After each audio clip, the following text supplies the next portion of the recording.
thanks to an abundance of timber and its relatively easy construction, log cabins became a symbol of the American frontier. About an hour northwest of Charlotte, North Carolina, you can see history come alive. Reporter John Carter takes us to the museum that's preserving 19th century traditions to inspire the next generation.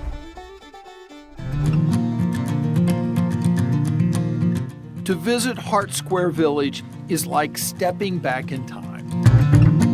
This is the largest log cabin museum in the United States, 103 log cabin structures on a 250-acre reserve. What types of different structures are out here? We have a blacksmith shop, a grist mill, we have a jail, a tavern, a print shop, a millinery, a schoolhouse, a post office, a doctor's office, so many different varieties of shops. These are all authentic structures from the 17 and 1800s, initially found within a 30-mile radius of Vail. It all began back in 1973 when landowner Dr. Robert Hart III acquired the first cabin.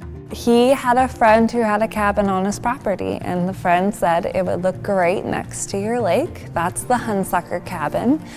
So they took it apart at that location, numbered all the logs, and then recreated it here. Built it log by log back here. And that's what started off a passion for collecting. As word of the first cabin spread, others donated cabins that were on their property. Dr. Hall even used his private airplane to fly over the area looking for log structures. Once reassembled, each structure is fully furnished as it would have been back in its original time. This is basically how it would have looked back in the 1800s. This is how it would have looked. This is one of my favorite pieces in it. It's a bathtub, and you only had one thing of water, so if you bathed it oldest to youngest. So the youngest had the worst water. Dr. Hart passed away several years ago, but his vision continues. Now operated by the Hart Foundation, the mission here is to ensure the preservation of historic structures as well as traditional crafts and trades. It's important to not only learn, but also see how other people lived.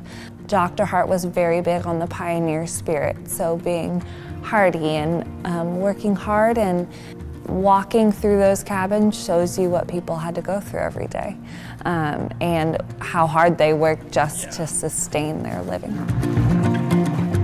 You need to buy a membership to visit Hart Square, but numerous events are held here year-round that the public is invited to attend. When somebody comes here, Nicole, and they come to visit and to see all this, what do you all want them to take away after they leave? The profound, just an awe of history, really, is what I get every time I walk into a cabin, and how hard life was, but how fulfilling. Most of the people who lived in those houses found it. And just the gratefulness for where we are now and how much we've grown as a nation and with our history. All right, I'm the youngest child. I don't understand why they bathe oldest to youngest, so the youngest gets the dirty bathtub. And the youngest is probably the cleanest. The cleanest and smallest, right? Yeah. Stayed in the house all day. Should have gone reverse order back then. Oh well.